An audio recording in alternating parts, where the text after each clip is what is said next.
Lembra daquela parte que nós falamos sobre igreja como organismo e igreja como organização? Lembra dessa parte?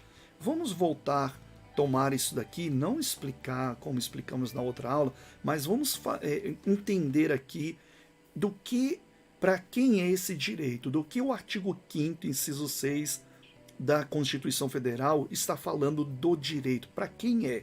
Então, igreja como organismo. Essa primeira parte que está se falando aqui, liberdade de consciência, de crença, está se falando de igreja como organismo. O que é a igreja como organismo? Nós vimos já que é um indivíduo, por exemplo, tá? As setinhas apontando para ele. Então nós estamos se falando não de uma igreja organização, estamos se falando de um indivíduo. Aqui não está se falando da igreja. Também da igreja organização, podemos colocar também, mas particularmente aquele que crê. Então é um indivíduo.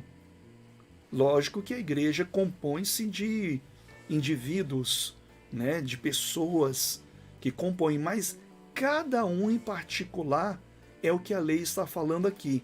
Liberdade de consciência e de crença. Então eu tenho a liberdade de crer, eu, indivíduo, tenho a liberdade de crer em meu país chamado Brasil. Eu tenho essa liberdade de crer. E a Constituição me dá esse direito de eu ser livre de crer em que eu quiser. Eu posso crer nisso, posso crer naquilo, eu só não posso ir contra os bons costumes, contra as próprias leis do meu país, dizer que por causa da minha fé agora eu vou sacrificar uma criança, por exemplo, porque faz parte do meu ritual. Não, isso não é aceito, né? Ou outros exemplos que eu poderia dar, não. Sem ferir os bons costumes, sem ferir as normas superiores, eu tenho a minha liberdade de crer. Se não está ferindo, eu tenho essa liberdade. Então, aqui está se falando do indivíduo, igreja, organismo. Isso é bom a gente entender para termos aqui uma noção do que vamos ver. Por exemplo, o Código Penal diz o seguinte no artigo 208. Está se falando do sentimento religioso aqui, né? Então é do indivíduo. Escarnecer de alguém publicamente por motivo de crença ou função religiosa. Então perceba que é crime a pessoa que escarnece publicamente de alguém por motivo de crença. Isso eu tenho que pensar da forma ampla. Qualquer crença, se você é evangélico, pastor, escarnecer de alguém publicamente por motivo de crença, ou vice-versa, alguém escarnecer de você publicamente por motivo da sua crença, isso é um crime, é tipificado como crime. Então isso essa parte do artigo 5º, inciso 6, está se falando do indivíduo. Mas as demais partes do artigo 5º, inciso 6, se fala da organização. E é aqui que a gente começa a entender algumas coisas que vamos explicar. Veja, igreja como organização. Igreja como organização. No artigo 5º, continuando essa parte B agora do inciso 6, diz o seguinte: sendo assegurado o livre exercício dos cultos religiosos. Então perceba que aqui já entra cultos. Já não se trata mais do indivíduo. Está se falando de cultos. Só faz culto organização. Organização. Por mais que você não tenha o registro da sua igreja, ou você faz um culto ao ar livre, seja qual for a forma de culto, se caracteriza aqui como uma organização. Então, sendo assegurado o livre exercício dos cultos religiosos e garantida, na forma da lei, a proteção aos locais de culto e às suas liturgias. Então veja que essa proteção, quer dizer, já começa falando, são três coisas que está se falando aqui. O livre exercício dos cultos. o livre exercício dos cultos. Então, eu tenho também não só aquela liberdade de indivíduo, mas eu também tenho a liberdade organizacional de culto. Veja, eu tenho essa liberdade organizacional de culto. O livre exercício dos cultos é a primeira coisa que está se falando aqui. Então eu tenho essa liberdade. O que mais que está se falando aqui? A proteção aos locais. Então o exercício do culto é uma coisa e a proteção do local é outra também, que está garantida, está protegida. Por que está se falando aqui de o livre exercício dos cultos? Lembra naquela parte que vimos no curso que historicamente não tinha esse livre exercício de cultos cristãos protestantes? Tinha uma forma que era, digamos que, tolerada. O culto numa casa, mas não podia se caracterizar como uma organização, era uma tolerância. E somente a Igreja Católica é que tinha essa liberdade de exercício de culto. Mas isso agora foi estendido. Agora que eu falo modo de dizer. Né? Desde a segunda Constituição, a gente já tem uma visão laica da questão religiosa. Né? Então, a gente tem garantido aqui o livre exercício desses cultos e a proteção dos locais. Então veja que mais uma vez está se falando da igreja não como organismo, como indivíduo, está se falando como organização, na forma da lei. A proteção aos locais de culto e as suas liturgias é uma terceira coisa que está sendo citada aqui. Terceira coisa, o que é a liturgia do culto? A liturgia podemos dizer que faz parte ali das normas da sua igreja. O estatuto, por exemplo, o estatuto, onde ali está registrado em cartório o que aquela igreja crê, qual é a forma que ela crê, o que ela aceita, o que ela não aceita. Então isso é a liturgia da igreja. E essa liturgia ela não está só de palavra, ela está registrada, ela é um estatuto da sua igreja. E as suas liturgias, né, as liturgias dessa igreja, deste local de culto, dessa religião, ela também está assegurada no artigo 5º, inciso 6. Então, de quem está se falando o artigo 5º? Está se falando de indivíduos, crença, igreja, organismo, e está se falando de organização. Organização. A igreja física, no sentido material. Está se falando de organização. Dentro dessa proteção que o Estado dá para a igreja organização, nós temos aqui os direitos da igreja. Nós temos os direitos da igreja. Perceba que esses direitos, lembra lá no início que eu falei agora, né?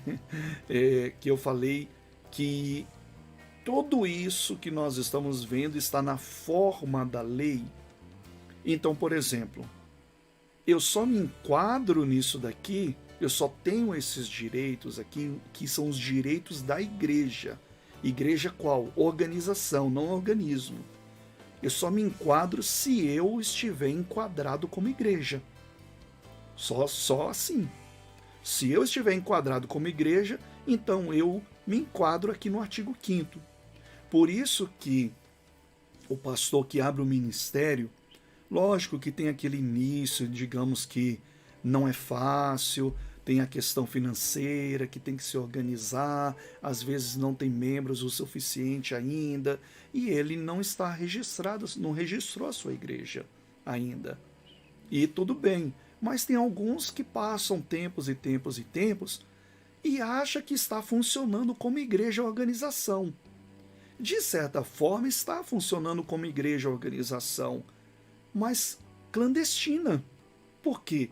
Porque não tem na forma da lei, veja, não tem na forma da lei nada que está registrado. Então, eu pergunto aos senhores, esta proteção que o Estado dá para a igreja organização, ela chega até você? De modo nenhum. Nem essa proteção e nem os benefícios que mais tarde nós vamos ver, que a igreja também tem os benefícios dados pelo Estado, né, em relação por ser uma instituição sem fins lucrativos. Depois nós vamos falar sobre isso, não vamos entrar para não ficar misturando muitas coisas. Então não se enquadra. Então esse direito não é para você. E tem, como eu estava falando, e às vezes tem pastor que não se preocupa com isso. Não se preocupa com isso. E tem que se preocupar, porque você é uma organização, mas perante a lei, na forma da lei, ela não funciona. Ela não funciona. Não, você não tem o direito digamos que, de se beneficiar de muitas coisas que a lei poderia te beneficiar, né? Eu não estou dizendo que todas as coisas você perde o direito, mas a maioria delas. Não são todas, porque ainda corre aquela liberdade de culto, corre aquela liberdade religiosa, que você tem ali um respaldo, mas você ainda não funciona 100% como organização. E por conta disso, tem algumas coisas que não vão funcionar.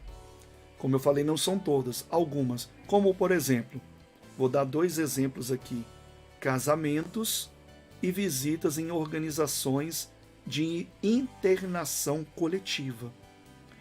Olha, no cartório, quando você for dar entrada no casamento religioso, é que você vai sentir ali que há uma necessidade de você funcionar como igreja organização. Mas organização como? Clandestina não, legalizada. Quando você for fazer visitas também em organizações, instituições, enfim, seja públicas ou privadas de internação coletiva, você também vai ver que há uma necessidade. Antigamente tinha até aquelas visitações que se faziam que eram liberadas ali porque as pessoas colocaram na cabeça, porque é evangélico, porque pertence a alguma igreja, que tem que entrar, que pode entrar para fazer uma visitação e tal. E não é bem assim. Mas antes se tolerava até certo ponto, porque não tinha ainda muitas coisas que estavam acontecendo como ocorreram ultimamente. Então, por exemplo, o que ocorreram? Muitas pessoas, por exemplo, que vão em instituições, eu vou dar um exemplo aqui: hospital. O hospital é o local mais visitado. Quantas pessoas que quebram as normas ali dentro daquele hospital? Que gritam, querem orar alto, querem ungir às vezes. Eu mesmo gosto muito de trabalhar com o óleo da unção. Mas o óleo pode representar um perigo, por exemplo, para uma pessoa que está sensível ali naquele tratamento. Pode representar. E a gente também não pode deixar de ficarmos atentos também, né, que nem todo mundo está na mesma fé. Às vezes você está fazendo uma visita ali, a pessoa está concordando, mas entrando por aqui e saindo, entrando por um ouvido e saindo por outro. Então tem uma série de coisas. E com isso, hoje, qual é a situação? Todos os hospitais ou qualquer outra instituição está rigorosamente exigindo documento. E aí entra o quê? A igreja organização. E eles têm direito de exigir o documento. Eles têm direito. Por quê? Porque a lei está se falando de igreja organização. Liberdade de crença é a sua crença. É um indivíduo. Agora, se eu preciso fazer uma visitação, eu tenho que ir como representante organizacional. Se eu preciso celebrar um casamento, eu tenho que ir como representante organizacional. Vamos passando aqui adiante. Pastor, né, o crente aqui, o indivíduo versus a igreja. Deixa eu fazer uma pergunta agora. O pastor é o organismo ou organização? Visto que nós abordamos esse assunto até este momento, qual que você responderia? O pastor, o crente, o pastor indivíduo, ele é organismo ou organização? A resposta é, ele pode ser os dois, mas talvez esteja sendo um só. Ele é organismo, porque ele tem os seus direitos individuais, como, por exemplo, a liberdade de crença, mas se esse pastor, organismo, ele quiser os seus direitos de organização, aí ele precisa ser o quê? Organização. Então ele pode ser os dois. Pode ser um também, ser um pregador, enfim, que não tem os seus direitos de organização. Mas ele pode ser os dois. Ele pode ter os seus direitos individuais e ter o direito também da sua igreja, do seu templo, dos seus cultos que ele ministra e por aí vai. Então essa é a resposta. Ele pode ser ele já é um organismo, né? Porque trata-se da liberdade de crença dele, que não pode ser ferida, ou ele pode ser os dois. Agora, para ter os direitos, é aqui que entra a questão. Para ter os direitos de organização, ele precisa ser de fato organização. Então, para ele ser de fato organização, para o pastor ser organização, ele tem que ter documentos. É isso que ele tem que ter, documentos. Então, o pastor que quer ser organização, ele precisa de documentos. Ele precisa registrar a igreja, né? Aí vai se elaborar um estatuto, uma ata de nomeação, a sua diretoria. Isso tudo será levado ao cartório. Após ser registrado em cartório, aí sim ele está funcionando como organização. Mas ainda tem outras etapas que ele tem que seguir para ir se adequando à forma da lei, o que a lei pede. Só dessa forma que ele será organização. Aí depois tem um CNPJ, que é o Cadastro Nacional das Pessoas Jurídicas. E aí se constitui ali uma pessoa jurídica. E aí ele então se torna uma organização. E aí nessa forma da lei, como ele se organizou e se legalizou para isso, agora ele tem os direitos de organização. Então esse é o ponto-chave que nós temos que matar aqui, porque nas próximas aulas vai se falar tudo dentro da igreja organização, os seus benefícios, as isenções que nós vamos estar abordando aqui, mas o ponto inicial é esse. Então ele precisa de documentos, disso que ele precisa. Igreja organismo, né, tá aqui no artigo 5º, inciso 6, sendo assegurado o livre exercício dos cultos religiosos e garantida na forma da lei. Na verdade está até escrito errado aqui, era para ter colocado igreja organização, tá? Então lê-se aqui, corrigindo, igreja organização. Organismo é o individual, né? Vamos mudar aqui a palavra, tá? Tá escrito errado. Então, falando de igreja organização, nós temos que voltar para o artigo 5º e agora com o pastor documentado e com os direitos de organização, vamos rever aqui o que acontece. Artigo 5º, inciso 6, sendo assegurado o livre exercício dos cultos, aí agora ele vai ter o livre exercício dos cultos. Entendeu como que funciona? neste momento ele vai ter o livre exercício dos cultos. Você sabia que o pastor ele pode perder o livre exercício dos cultos se ele não tiver organizado? É bem difícil, eu quase não vi casos assim. Eu já vi um caso ou outro de denúncia, principalmente com denúncia. Sabe aquele vizinho ou alguém ali que quer pegar a igreja em alguma irregularidade, aí ele denuncia? Esses daí são os que mais dão problemas. Geralmente, digamos que as autoridades não fiscalizam muito isso daí. Mas não é porque não fiscaliza que a gente vai andar clandestinamente, né? De maneira nenhuma. De maneira nenhuma.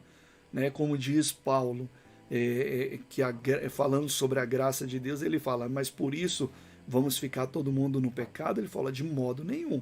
Né? Porque a graça de Deus vem a nós que a gente agora vai andar no pecado. Ele fala, de modo nenhum, a mesma coisa. Então, eu tenho agora, como igreja organização, livre exercício dos cultos, eu tenho garantida, né, na forma da lei, a proteção ao local do culto. Por exemplo, o local do culto é aonde? É numa casa. Então você tem a proteção ali. É num templo, é num salão alugado. Então ali é o local do culto, é o templo ali. E as suas liturgias. Aí eu tenho agora a proteção porque eu tenho documentos que não só comprovam o registro da minha igreja, mas que tem também ali me assegurando qual é a liturgia da minha igreja. Então, feito isso, eu tenho garantido as liturgias da minha igreja. Por exemplo, daqui a pouco nós vamos falar sobre o casamento homossexual. Né? Então, na igreja evangélica se realiza casamento homossexual? Não. Por quê? Porque está garantido as liturgias, os direitos daquela igreja, de crer daquela forma. E aí nós temos o Código Penal também ao nosso favor. Por exemplo, o artigo 208, que é o que nós estamos estudando. Função religiosa: impedir ou perturbar a cerimônia. Olha só. Ou prática de culto religioso. Tem alguém que quer impedir ou perturbar a cerimônia. Você tem a lei agora ao seu favor como organização para punir aquela pessoa ou para impedir que ela venha perturbar aquela cerimônia. Lembra em uma das nossas aulas que eu coloquei aquele vídeo que o pastor Marco Feliciano ele estava em um culto ao ar livre? Aquele ali era um local de culto. E ele tinha o livre exercício daquele culto. E duas mulheres quiseram perturbar aquela cerimônia ou aquela prática do culto. Quiseram perturbar. Como que elas quiseram? Elas tentaram perturbar a prática daquele culto. Elas começaram a se beijar, né, para perturbar mesmo. E aí naquele momento ele falou que queria a guarda municipal ou a polícia para levarem elas para a cadeia. Por quê? Porque elas estavam perturbando. Então o Estado, na forma da lei, pela sua representação, que naquele momento era a polícia, ele dava agora a ele, em pleno exercício de culto, o direito de solicitar o Estado, a força do Estado, para fazer a retirada daquelas mulheres para que elas não perturbassem aquele culto. E foi exatamente o que aconteceu. Elas foram retiradas e não perturbaram mais o culto. Por quê? Porque o Estado ele garante isso. E isso é crime, como nós estamos vendo aqui através do Código Penal. Então são vários benefícios que a gente vai entendendo na lei que você como igreja, a organização passa a ter. E também está falando aqui sobre o objeto de culto religioso. Aí já é aquela outra história que, como no exemplo, a gente já abordou também.